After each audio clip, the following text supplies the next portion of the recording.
طيب بسم الله الرحمن الرحيم. Toute personne qui combat pour Allah fait les efforts. Et qui fait des efforts, il est forcément guidé par Allah. Le plus important, c'est que tu fasses les efforts, que tu combattes pour Allah. Et ne sois pas paresseux, car la paresse te prive de tout le bien. Ne sois pas dans l'ostentation, car l'ostentation te prive de tout le bien. Et ne sois pas innovateur, car l'innovateur est privé du bien. Lorsque tu t'es préservé de la paresse, ainsi que de l'ostentation, et que tu t'es préservé de l'innovation, bonne nouvelle pour toi, de la guider.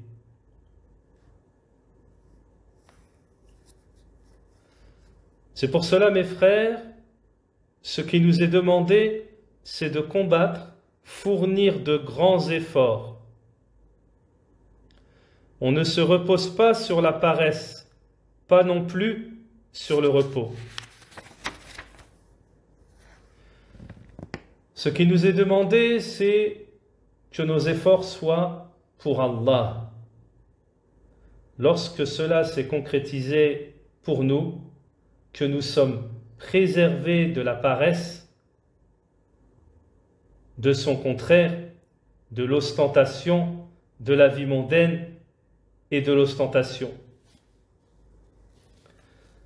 Donc la science a besoin de patience. La science, la recherche de la science, talibul ilm, demande de la patience. Donc Cheikh Ruhaili nous dit, et j'ai dit plusieurs fois, toute science est lourde. C'est pour cela que très peu de personnes patientent sur la science. Le Cheikh nous dit, et j'ai dit plusieurs fois, toute science est lourde. C'est pour cela que très peu de personnes patientent sur la science.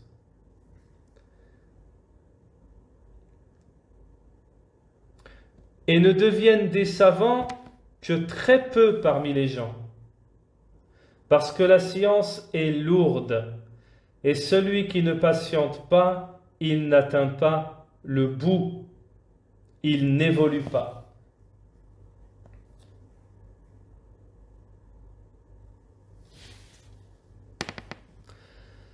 Celui qui s'ennuie est celui qui a peu de patience, et celui qui se précipite, ils n'ont rien dans le tableau de la connaissance.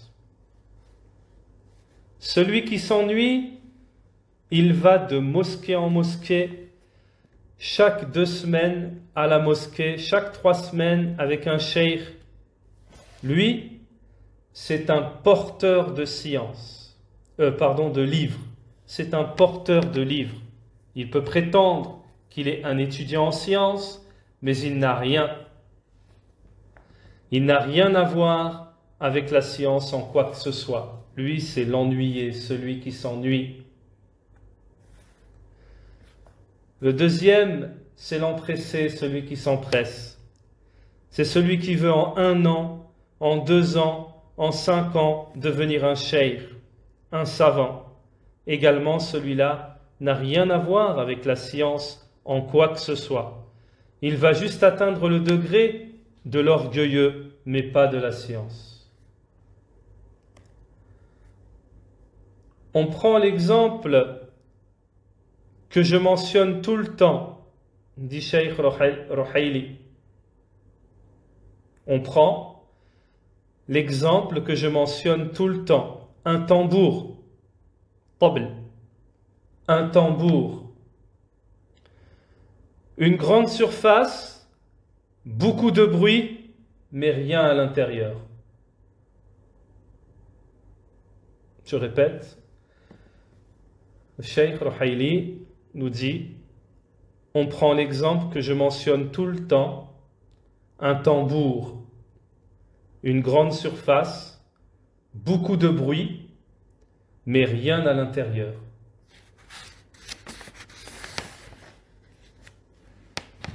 Celui qui ne patiente pas n'a rien de la science en quoi que ce soit. La science est lourde.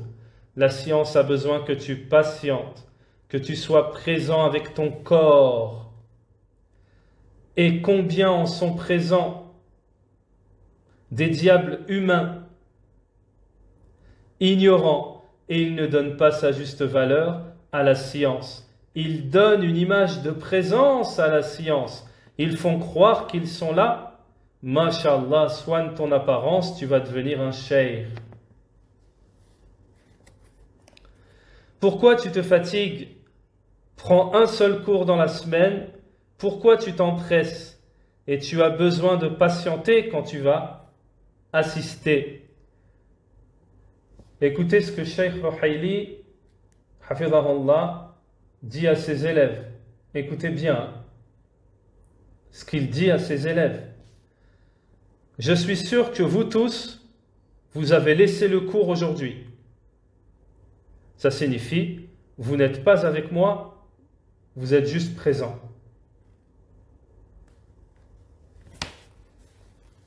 C'est-à-dire, ils sont physiquement présents, mais le cœur, il n'est pas là. Le cheikh, il répète, il dit, je suis sûr que vous tous, vous avez laissé le cours aujourd'hui. Vous n'êtes pas là en fait. Même moi, parfois, j'oublie, je passe d'une mas'ala à une autre mas'ala, question religieuse, hein, et je reviens et je dis, qu'est-ce que je vous ai dit précédemment? Tu as besoin de patienter lorsque tu assistes, que ton cœur soit présent. Il y a des gens, ils te regardent avec ses yeux, tandis que le cœur est en dehors de l'endroit. C'est-à-dire son cœur n'est pas présent au cours. Il est là, il te regarde, mais son cœur, il n'est pas là. Nous avons besoin de combattre, de faire des efforts et de patienter. Nous avons besoin de combattre, de faire des efforts et patienter. Des fois, on trouve qu'une assise est plus lourde qu'une autre. Ça peut être lourd pour le cheikh ainsi que pour l'étudiant. Ça demande des efforts, réfléchir, comprendre, etc.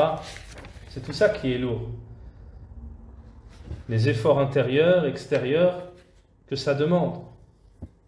Quand on dit lourd, ça ne veut pas dire barbant, ou c'est-à-dire que ça demande beaucoup d'efforts.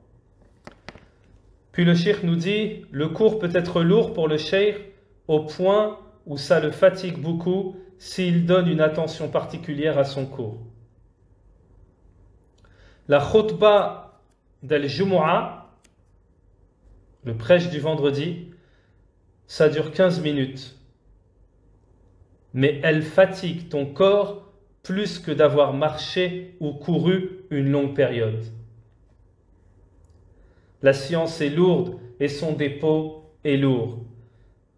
Et l'étudiant également, lorsqu'il écoute la science est lourde.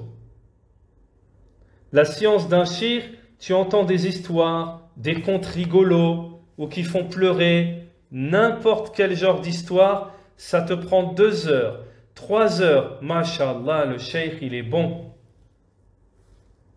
Tandis que la science, 30 minutes et les gens fuient. On va répéter, Inch'Allah. Et l'étudiant également, lorsqu'il écoute la science est lourde. Il se peut qu'un cheikh raconte, tu l'entends, il raconte des histoires, des contes rigolos ou qui font pleurer, n'importe quel genre d'histoire.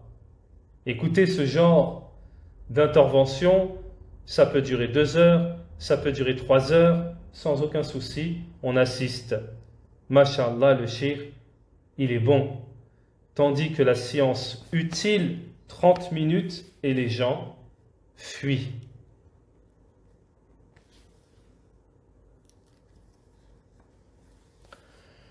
Et même viennent certains conteurs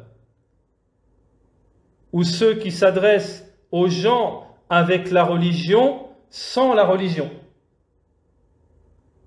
Avec la religion dépourvue de religion. C'est-à-dire, il te parle de religion, mais il n'y a pas de religion dans son discours. En arabe, on dit « biddin biladin ». Ils font croire aux gens qu'ils sont sur la droiture, mais en réalité, ils ne sont pas sur la droiture. Et même peut-être, ils vont faire en sorte que celui qui est droit délaisse une part de sa droiture. Et ils ont des milliers qui se réunissent autour d'eux. Masha'Allah, ce cheikh, ses assises sont bien. Mais l'acquisition légiférée est réelle. Rien du tout. Concernant l'acquisition légiférée et réelle, ils n'ont rien du tout. Alors que quand vient un savant dans un pays, très peu se réunissent autour de lui. Le grand savant, mes frères, lorsqu'il se rend dans un pays, très peu se réunissent autour de lui, c'est-à-dire très peu assistent. Déjà, s'il fait une visite, le savant, dans un pays, ils seront très peu assistés. Mais s'il reste une année, ils le délaisseront, le savant. La science est lourde et très peu ont les épaules pour la science. Et toutefois, qu'une chose sera lourde pour toi, sache que sa récompense est immense. On va répéter. Et toutefois, qu'une chose sera lourde pour toi, sache que sa récompense est immense. Plus c'est lourd, plus c'est immense. Cela demande de notre part de patienter et de repatienter.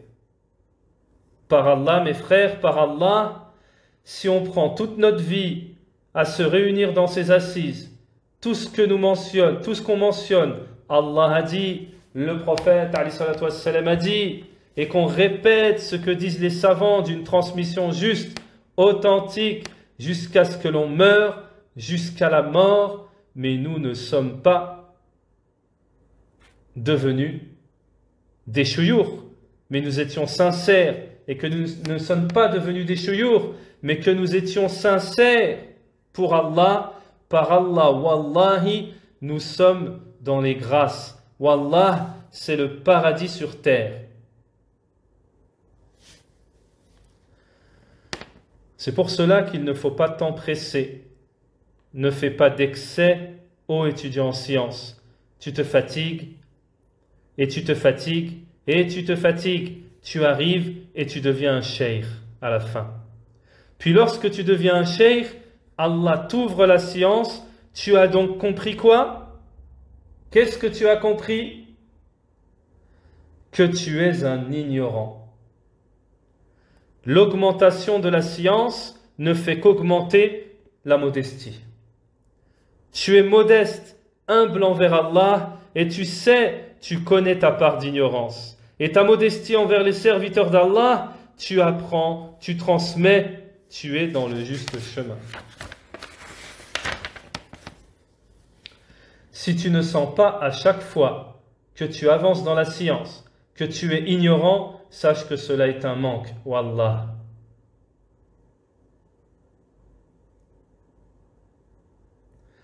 Fais un examen de conscience. Quand tu vois la passion, tu dis cela est nuisible. Réforme, corrige ce qui est dans ton cœur et reviens à Allah.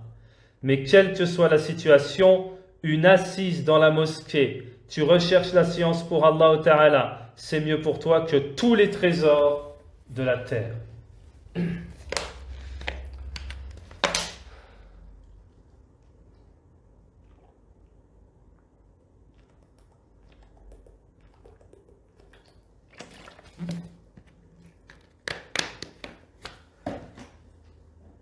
Cheikh Ruhaili Hafidhahullah nous dit Mais quelle que soit la situation, une assise dans la mosquée, tu recherches la science pour Allah Ta'ala, c'est mieux pour toi que tous les trésors de la terre. Mais combat ton cœur pour atteindre la sincérité. Wallahi mes frères, Wallahi je ne dis pas qu'il faut combattre pour être sincère tous les jours. Non, Wallah. Mais on a besoin d'être sincère à chaque instant. Wallahi, je suis assis devant vous et j'ai besoin de combattre pour la sincérité pour chaque mot. Chaque mot. Le diable, le shaitan, plus l'âme faible. Et toi, tu es comme moi. Nous avons besoin de combattre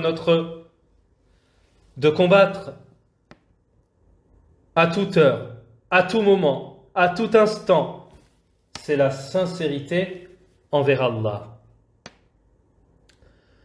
Et lorsqu'il nous est donné la réussite sur la sincérité, même si on s'assied à la mosquée, ne serait-ce qu'une heure, Wallahi, ceci est l'immense réussite. Toi, tu es meilleur que celui qui a travaillé après le Asr et qui a gagné 1 million de riyals si tu es sincère envers Allah. On va répéter.